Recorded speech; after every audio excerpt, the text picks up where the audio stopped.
আমি বিভুরঞ্জন সরকার। আজকের পত্রিকার সম্পাদকীয় বিভাগে কাজ করি। সাংবাদিকতার সঙ্গে আমার সম্পর্ক ৫ দশকের বেশি সময়ের। দেশের নানা পরিবর্তন, আন্দোলন, গণ আন্দোলন এবং রাজনৈতিক উত্থান পতন প্রত্যক্ষ করেছি। এই দীর্ঘ সময় আমি লিখেছি সত্যের পক্ষে, মানুষের পক্ষে, দেশের পক্ষে। কিন্তু আজ যখন নিজের জীবনকে দেখি, অনুভব করি, সত্য লিখে বাঁচা সহজ নয়। আমার পেশা আমাকে শিখিয়েছে সত্য প্রকাশ করা মানে সাহসের সঙ্গে ঝুঁকি নেবার নাম। ছাত্র জীবনে বাংলাদেশ ছাত্র ইউনিয়নের কেন্দ্রীয় কমিটির সহ সম্পাদক হিসেবে দায়িত্ব পালন করতে করতে শিখেছি কখনো কখনো নাম গোপন রাখতেই হয়। সত্য প্রকাশ করতে গেলে জীবনের ঝুঁকির মধ্যে ফেলা প্রয়োজন হয়। এরশাদের আমল, নানা রাজনৈতিক আন্দোলন, সব ক্ষেত্রে সাহস ছাড়া লেখা সম্ভব ছিল না। আমার মতো সাংবাদিকরা গোপন নাম ব্যবহার করেছি। তাতে স্বার্থের কিছু নেই, বরং নিরাপত্তার জন্য। মুক্তিযুদ্ধের সময় আমার অবস্থান ছিল স্পষ্ট। স্বাধীনতার পক্ষে দাঁড়ানো মানে দেশের প্রতি দায়বদ্ধ থাকা। আমার এলাকায় মুক্তিযুদ্ধে কোনো অবদান না রেখেও মুক্তিযোদ্ধার সার্টিফিকেট বাগিয়ে সুযোগ সুবিধা নিচ্ছেন। আমি ও পথে হাঁটিনি। স্কুল ছাত্র থাকতেই সাংবাদিকতার পেশায় জড়িয়েছি। দৈনিক আজাদের মফস্বল সাংবাদিক। স্কুলে পড়ার সময় আমাদের নামে আজাদে বড় বড় লেখা ছাপা হয়েছে। আবার বাম রাজনীতিতে জড়িয়ে পড়াও সেই স্কুল থেকেই। রাজনৈতিক আদর্শবোধ ও সাংবাদিকতার নৈতিক সততা আমাকে ব্যক্তিগত সুখ ভোগের জন্য তাড়িত করেনি। একটাই ধারণা, দায়িত্ববোধ। আমি জ্ঞানত কখনো দায়িত্ব পালনে অবহেলা করিনি, নিজের কাজে ফাঁকি দেইনি। খুব সাহসী মানুষ হয়তো আমি নই, কিন্তু চোখ রাঙিয়ে কেউ আমাকে দিয়ে কিছু লেখাতে পারেনি। অবশ্য বছর কয়েক আগে কথায় পটিয়ে আমাকে দিয়ে নাইমুল ইসলাম খান তার স্ত্রী মন্টি আপার সুখ্যাতি লিখিয়ে নিয়েছিলেন। আজকের সময় সাংবাদিকতার চ্যালেঞ্জ অন্যরূপ। অনেকেই সুবিধা, স্বার্থ, সামাজিক মর্যাদা বা আর্থিক স্বার্থের জন্য সত্যকে আড়াল করে লেখেন। আমি নাম আড়াল করলেও সত্য গোপন করিনি। তাই হয়তো দীর্ঘ ৫ দশকের বেশি সময় এই পেশায় কাটিয়ে সম্মানজনক বেতন ভাতা পাই না। এখন আমার যা বেতন তা বলে কাউকে বিব্রত করতে চাই না। তবে শুনেছি আমার বিভাগীয় প্রধানের বেতন আমার প্রায় দ্বিগুণ। আহা, যদি এই বেতনের একটি চাকরি পেতাম তাহলে হয়তো সংসার চালানোর জন্য নিয়মিত ধার দেনা করার পেশাটি আমাকে বেছে নিতে হতো না। অন্য সব খরচের হিসাব বাদ দিয়ে মাসে আমার একার ওষুধের ব্যয় ২০ থেকে ২২,০০০ টাকা। বাড়িয়ে নয়, একটু কমিয়েই বলছি হয়তো। আমার আর্থ্রাইটিস, লিভার সিরোসিস, ডায়াবেটিস, হৃদরোগ সহ কত যে রোগ। আর্থ্রাইটিস ও লিভারের চিকিৎসার জন্য কত যে ধার দেনা করতে হয়েছে। আমার ছেলেও অসুস্থ, ওরও নিয়মিত চিকিৎসা ব্যয় আছে। তাই ধার দেনা ছাড়া আমার আর কোনো উপায় নেই। শেখ হাসিনার শাসনামলে নানা পরিচয়ে অনেকে অনেক সুযোগ সুবিধা নিয়েছেন। এক পর্যায়ে লাজ লজ্জা ভুলে আমিও শেখ হাসিনার দরবারে সাহায্যের আবেদন করে কোনো ফল পাইনি। অনেক সাংবাদিক প্লট পেয়েছেন, আমি ২ বার আবেদন করেও সফল হইনি। বঙ্গবন্ধু ও শেখ হাসিনাকে নিয়ে বই লিখেও নাকি কতজন ভাগ্য বদলেছেন, অথচ আগামী প্রকাশনী থেকে প্রকাশিত ২টি বইয়ের জন্য আমি ২ টাকাও রয়্যালটি পাইনি। একেই বলে কপাল। তবে হ্যাঁ, একবার শেখ হাসিনার সফর সঙ্গী হয়ে সিঙ্গাপুরে যাওয়ার সুযোগ হয়েছিল আমার। ওই সফরের জন্য কিছু হাত খরচের টাকা আমি পেয়েছিলাম, কিন্তু সেটা তো ওই কোট প্যান্ট জুতো কিনতেই শেষ। আরও কেনা হয়েছে। ওই সুবাদে আমার কোট টাইট জুতা কেনা। সারা জীবন তো স্যান্ডেল পরেই কাটলো। শুধু মুক্তিযুদ্ধ ও অসাম্প্রদায়িক গণতান্ত্রিক রাজনীতির পক্ষে অবিচল অবস্থানের কারণে আমাকে আজও আওয়ামী ট্যাগ দেওয়া হয়, কিন্তু আওয়ামী আমলে কোনো বাস্তব পুরস্কার পাইনি। আমি পেলাম না একটি প্লট, না একটি ভালো চাকরি, বরং দীর্ঘ সময় চাকরিবিহীন থেকে ঋণের বোঝা বেড়েছে। স্বাস্থ্য সমস্যার সঙ্গে পরিবারের দায়বদ্ধতা আমাকে প্রতিনিয়ত চাপের মধ্যে রাখে। আজকের পত্রিকায় কাজ করছি ৪ বছর হলো। এই সময় না হলো পদোন্নতি, না বাড়লো বেতন, অথচ জিনিসপত্রের দাম বাড়ছে প্রতিদিন।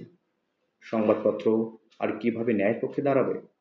ঘরের মধ্যেই যেখানে অনিয়ম। সাপ্তাহিক যা দিন জনপ্রিয় হয়ে উঠেছিল যাদের লেখার কারণে, তাদের একজন তারেক ইব্রাহিম।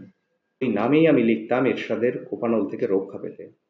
ক্ষমতা ছাড়ার পর ২-১ বার দেখা হলে অবশ্য এরশাদও দেশি হিসাবে আমাকে খাতির করছেন। আমি চাকরি করেছি দৈনিক সংবাদে, সাপ্তাহিক একতায়, দৈনিক রূপালীতে। নিজে সম্পাদনা করেছি সাপ্তাহিক চলতিপত্র। নির্বাহী সম্পাদকের দায়িত্ব পালন করেছি মৃদু ভাষণ নামের সাপ্তাহিকে। দৈনিক মাতৃভূমি নামের একটি দৈনিকের সম্পাদনার দায়িত্বও আমি পালন করেছি। দেশের প্রায় সবগুলো দৈনিক পত্রিকা এবং অনলাইনে আমার লেখার একসময় নিয়মিত ছাপা হতো। দৈনিক জনকণ্ঠ যখন জনপ্রিয়তার তুঙ্গে, তখন প্রথম পৃষ্ঠায় আমার লেখা, মন্তব্য, প্রতিবেদন ছাপা হতো। অথচ এখন কোনো কোনো পত্রিকায় আমার লেখা পাঠিয়ে তার জন্য অনুরোধ করেও ফল পাই না। আমার লেখা নাকি পাঠক আর সেভাবে খায় না। একসময় কত খ্যাতিমান লোকেরা আমার লেখা পড়ে ফোন করে তারিফ করেছেন। অধ্যক্ষ দেওয়ান মোহাম্মদ আজরফ, অধ্যক্ষ সাইদুর রহমান প্রশংসাও আমি পেয়েছি। রাজনীতিবিদ অলি আহাদ, অধ্যাপক মোজাফফর আহমদ, লেখক অধ্যাপক শওকত ওসমান, ডক্টর রঙ্গলাল সেন, অধ্যাপক ডক্টর অজয় রায়ের মতো কতজনের প্রশংসা পেয়েছি। বিএনপির এক সময়ের মহাসচিব আব্দুল মান্নান ভূঁইয়াও আমার লেখার জন্য স্নেহ করতেন। ও হ্যাঁ, ডক্টর মোহাম্মদ ইউনুসও অন্তত দুবার নিজেই আমাকে ফোন করে আমার লেখার কথা বলেছেন। এখন অবশ্য এত সাধারণ বিষয় তার মনে থাকার কথা নয়। আজ আমার লেখা নাকি পাঠক টানে না। হতেই পারে, বয়সের ভারে বুঝিয়ে লেখা হালকা হয়ে গেছে। নামে বেনামে হাজার হাজার লেখা লিখেছি, সম্মানে কিন্তু পেয়েছি খুবই কম। কোনো কোনো পত্রিকা তো কয়েক বছর লেখার পরও একটা টাকা দেওয়ার গরজও বোধ করেনি।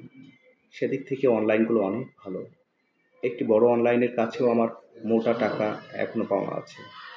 অথচ এখন আমার দৈনন্দিন জীবন শুরু হয় ঔষধ খেয়ে, স্বাস্থ্য পরীক্ষা দিয়ে এবং ঔষধ কেনার টাকার চিন্তায়। এর মধ্যে গত বছর সরকার পরিবর্তনের পর গণমাধ্যমের অবস্থা আরও কাহিল হয়েছে। মন খুলে সমালোচনা করার কথা প্রধান উপদেষ্টা বলেছেন, কিন্তু তার প্রেস বিভাগ তো মন খোলা নয়। মিডিয়ার যারা নির্বাহী দায়িত্ব পালন করেন তারা সবাই আতঙ্কে থাকেন সবসময়। কখন না কোন খবর বা লেখার জন্য ফোন আসে। তুলে নিতে হয় লেখা বা খবর। এর মধ্যে আমার একটি লেখার জন্য আজকের পত্রিকার অনলাইন বিভাগকে লাল চোখ দেখানো হয়েছে। মাঝারুল ইসলাম বাবলার একটি লেখার জন্য চোটপাট করা হয়েছে। আপত্তিকর কি লিখেছেন বাবলা? লিখেছেন, সেনাবাহিনী শেখ হাসিনাকে সামরিক হেলিকপ্টারে দিল্লি পাঠিয়েছে। আর শুধু পুলিশের গুলিতে নয়, মেটিকুলাস ডিজাইনের মাধ্যমে জঙ্গিরাও মানুষ হত্যা করেছে। এখানে অসত্য তথ্য কোথায়? শেখ হাসিনা কি হেলিকপ্টারে ভাড়া করে গোপনে পালিয়েছেন? হাসিনার পুলিশ না হয় ছাত্র জনতাকে হত্যা করলো, কিন্তু পুলিশ হত্যা করলো কে বা কারা? এইটুকু লেখার জন্য পত্রিকার বিরুদ্ধে তোপ দাগে একেবারেই অনুচিত। সব মিলিয়ে পত্রিকায় আমার অবস্থা তাই খুব নাজুক। সজ্জন ভারপ্রাপ্ত সম্পাদক চাপ সইতে না পেরে আমার সঙ্গে তো কথা বলাই বন্ধ করেছেন। আমি এখন কি করি, কোন পথে হাঁটি? আমি লিখি কারণ আমি জানতাম সাংবাদিকতা মানে সাহস, সত্য প্রকাশ মানে জীবনের ঝুঁকি নেওয়ার নাম। দীর্ঘ 5 দশকের অভিজ্ঞতা বলছে, সত্য লিখতে হলে কখনো কখনো ব্যক্তিগত স্বাচ্ছন্দ্য হারাতে হয়। আমি তেমন স্বাচ্ছন্দ্য চাইনি কখনো। তবে সারা জীবন হাত পেতে চলতে হবে এটাও চাইনি। আমার সাংবাদিক বন্ধু মাহবুব কামাল মনে করেন, আমার কোনো বড় ধরনের সমস্যা আছে। না হলে তিনি এখন অনেকটা নিরাপদ জীবন কাটালেও আমার অনিশ্চয়তা কেন দূর হলো না?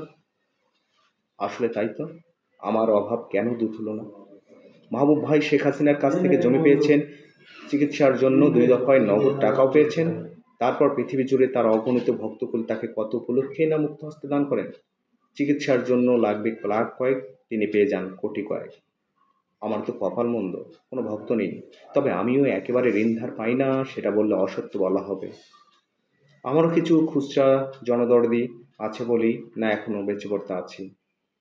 আবার দেখুন, মাহবুব কামালের 2 পুত্র সন্তান, তারাও পিতার মতো সাফল্যের পরীক্ষা পাশ করে দেশে বিদেশে ভালো চাকরি করছেন। আর আমার 1 কন্যা 1 পুত্র, ছাত্র হিসেবে মেধাবী, কিন্তু এত এত মানুষ থাকতে মাহবুব কামালের কথাই বা কেন লিখছি? কারণ তার আজকের অবস্থানের পেছনে খুব সামান্য হলেও আমি ভূমিকা রেখেছিলাম। যায় দিনে কাজের জন্য পাটগ্রাম থেকে ঢাকা নিয়ে আসার জন্য শফিক রেহমানকে প্রভাবিত করেছিলাম। যায় দিনে লিখেই তো এখন বিশ্বসেরা সাংবাদিক। আমার সংসারে স্ত্রী ছাড়া 2 সন্তান, 1 মেয়ে 1 ছেলে। ছেলেমেয়েরাও আমার মতো একটু বোকাশোকা, বর্তমান সময়ের সঙ্গে বেমানান। মেয়ে বড়, জীবনে কখনো কোনো পরীক্ষা দিয়ে ফেল করেনি, ডাক্তার হয়েছে, বিসিএস পাশ করেছে, চাকরিও পেয়েছে। গ্যাস্ট্রোএন্টেরোলজিতে এমডি করতে গিয়ে শেষ মুহূর্তে এসে ধরা খেল। সরকার বদলের পর বিভাগীয় প্রধানের কোপানলা পড়ে আমার মেধাবী মেয়েটি থিসিস পরীক্ষা অসফল হলো। অথচ ও কোনো রাজনীতির সাথে পাছেনি। ক্লিনিক্যাল পরীক্ষা অবশ্য পাশ করেছে, এখন থিসিসের জন্য আবার পরীক্ষা, আবার অপেক্ষা। এর মধ্যে আবার কোনো নিভৃত অঞ্চলে পোস্টিং দিয়ে দেবে কে জানে। আমার ছেলে বুয়েট থেকে এমএমইতে পাশ করেছে। আমেরিকায় একটি বৃত্তি পেয়েও শারীরিক কিছু সমস্যার কারণে সময় মতো যেতে পারেনি। আমার ছেলেটি ৪ বছর বয়সে গুলেনবার্গ সিন্ড্রোমের রোগে আক্রান্ত হয়ে জীবন মৃত্যুর সঙ্গে কয়েক মাস পাঞ্জা লড়ে তবে বেঁচেছে। ওর ব্যয়বহুল চিকিৎসার ভার আমি কিন্তু বহন করেছি। বুয়েট পাশ হয়ে দেশে কত চাকরির পরীক্ষা দিয়ে পাশ করেও এখন পর্যন্ত নিয়োগ নিশ্চিত হলো না। অপরাধ কি ওর নাম, নাকি বাবা হিসেবে আমি? বুঝতে পারছি না। আমি কেন এই খোলা চিঠি লিখছি সেটাও যে খুব ভালো বুঝতে পারছি তা নয়। তবে কয়েকদিন ধরে আমার কান কেন যেন কুডাক শুনছে। মনটা কেমন অস্থির অস্থির লাগছে। মাহবুব কামাল কিছু অর্থ সাহায্য করতে চেয়েও আমার কোনো ব্যবহারে কুপিত হয়ে মুখ ফিরিয়ে নিয়েছেন।